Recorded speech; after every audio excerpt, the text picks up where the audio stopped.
ээлжит дараачихаа влогт тавтай морил та шинэ оноо гоё гаргавуу юу хийв та шинэ оноог Монголд ирж гаргасан. Тэгээд аагуудаа ингээд гэрээсээ бичлэг хийж үзэж ин яг Монголд бах. Тэгээд бичлэгээ жоохон удаан хийж чадаагүй. Тэгээд тэрний маань өмнө кремнэр ингээд сайн наашаа нөгөө замдаа ирсэн чинь ингээд нөгөөс алдсан байсан. Тэгээ одоо юм памп байхгүй. Гарын дээр авч аваад түрхчээд байна. Гэртээ ирсэн амар гоё байна. Сая өмнөх амралтаараа дуны амралтаараа бас ирсэн. Тэгээ энэ удаа ирэхтэй болохоор арай урт хугацаанд ирж байгаа. Тэгээ яагаад тэгсэн бэ гэсэн чинь би энэ сая өнгөрсөн 12 сард бакалаврынхаа дипломыг авсан. Би бараг анхны бичлэгэн дээрээ байхаа. Ийм Charlotte Tilbury бүр жоохон тийм муулсан маягтай ярьсан боловч одоо ингээд өөрөө хэрглэж байгаа. Гэхдээ миний бодлоор энэ өнгөн амар хамаатай юм лээ. Би өмнө нь буурам 6-г аваад надад ерөөсөд хараагүй. Тэгээд энэ удаа болохоор буурам 5-ыг түрхэж байгаа. Манай найз надад өгсөн байгаа. Найздаа баярлаа. Тэгээд 5-ыг түрхсэн чинь өнгөн жоохон цайвар хэрнээ. Яг гоё бронз тавьсны дараа арай тийм гэрэлтэй харагддаг болчтой юм байна. Наашаа ирэхдээ бас ямар сонин сайхан тохиолдсон бэ гэдэг талаараа ярив. 2 трансфертай байсан. Тэгээ нэг нь болохоор Сидней дээр, нөгөөх нь болохоор Бээжин дээр байсан. Тэгээ би өмнө ихэнхдээ бол дандаа Хонконгоор явдаг. Миний нислэгийн хоорондох зай болохоор яг Сидней дээр болохоор 2 цаг, Бээжин дээр болохоор 3 цаг байсан. Тэгээ 2 цаг 3 цагийн хооронд дотор би ингээд трансфер хийгээд аэропортоос аэропорт руу явах хэрэгтэй болсон байхгүй юу? Уг нь яг энгийн үед одоо нормали ганцхан Хонконгоос явж байгаа тохиолдолд тэгэхгүй шууд дахин одоо юу гэдэг нөгөө хэлээр гарах шаардлагагүйгээр би шууд явцдаг. Тэгсэн чинь энэ удаа болохоор Мастаг аэропорт дээр заавал дахиад чек ин хийхтэй байж таарад нислэг маань хойшлсон. 2 цаг байсан чинь нөгөө нислэг маань хойшлсноос болоод цаг 30 минутын зай надад үлдсэн. Тэгээ нөгөө олон улсын нислэгч 2-3 цагийн хооронд хүмүүсээ оруулаад одоо нөгөө чек ин хийгээд дууссан байдаг.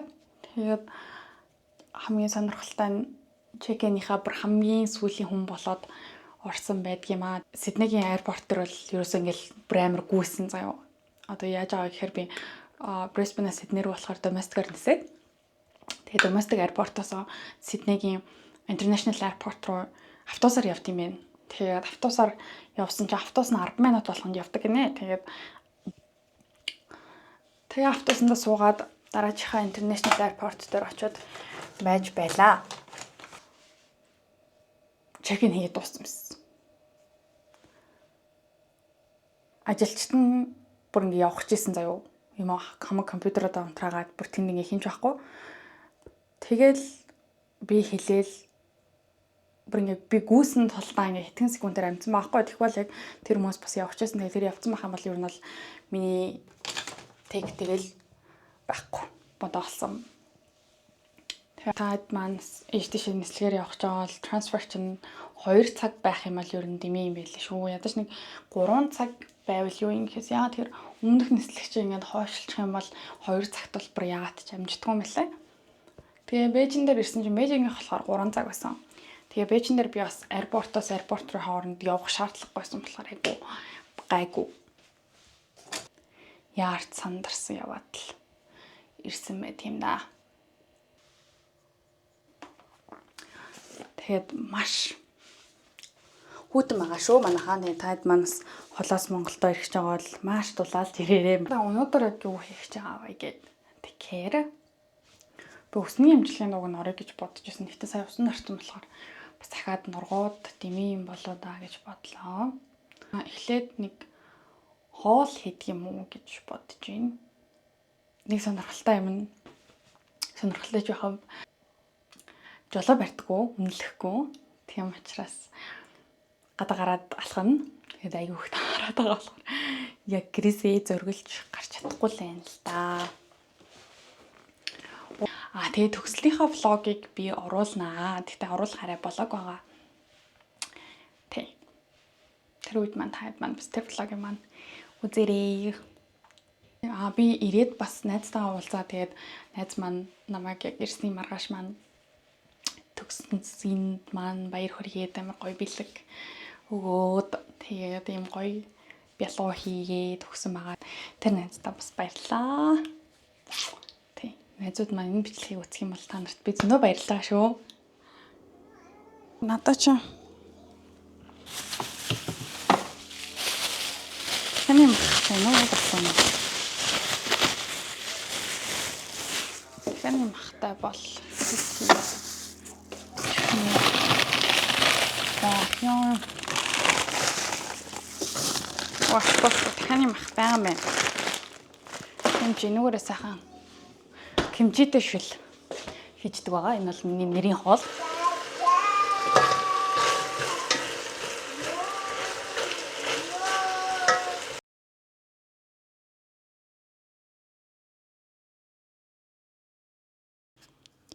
Гадаа амар хөөтөн байсан болохоор тэгээд би гарсангүй. Амар дулаахан явахгүй бол бүр нэлийн дараад байгаа. Тэгээд сая ирээд ноос хослол. Усаа. Энийхээ дотор бүр ингэ 2 ноос өмсөж байгаа. За тэгэхгүй бол ер нь бол эдэр 9 өр бол хөлдөж үхэн. Тэцээгэл. Би бүр яг уурыг хараа. Мар хөлтөн байна. Тэгээд өвлийн хөтөнд камераараа бичиж үзээг болохоор камер маань хөлддөг хэсгийг би яг сайн мэдэхгүй байхгүй. Тийм болохоор ер нь л хөлдөхгүй байгаас л гэж найдаж байна.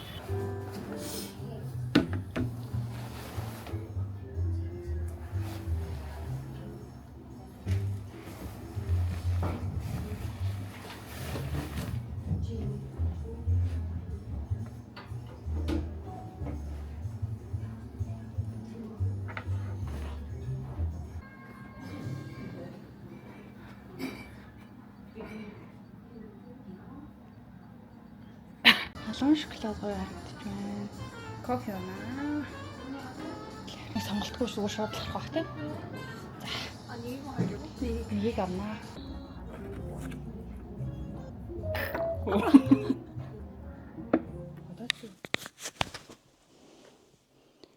Би отоо ингээд гэрээсээ гарч юм авнаа.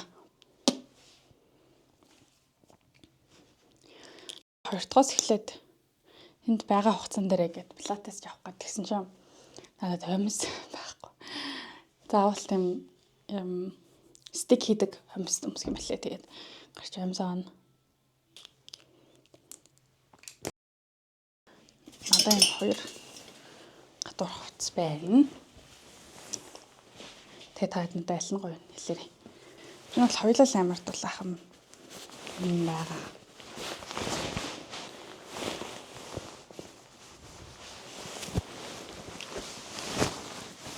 Энэ харин цаны курчиг сая эрэхтэй болсон.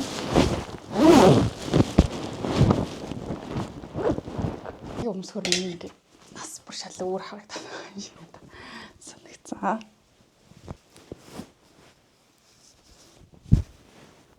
Төрөтэй готлон дээр бүр хөр хийвэл.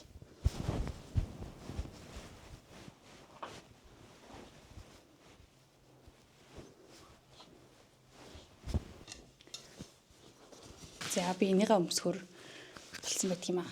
Яадаг хамгийн сүүлийнх нь ийм шил авсан байгаа. Энэ харааны шил биш. Тэгээд хаяа зүдэг болохоор жоохон халтайчих. Малгай бага шүү. Малгайгаа одоо зүүн өдний өрөөнд дагаад гарыг та. Гадаа маш хөтөн байгаа. Тэгээд бүгдээрээ хамтдаа өвлийн үлрэлтэ дарахгүй байхын төлөө дузаа үзлээрэй. Сайн байна уу? Пилатесын юмс байт юм болов уу? Сайн байна уу? Пилатесын юмс байт юм болов уу? Эсэмэж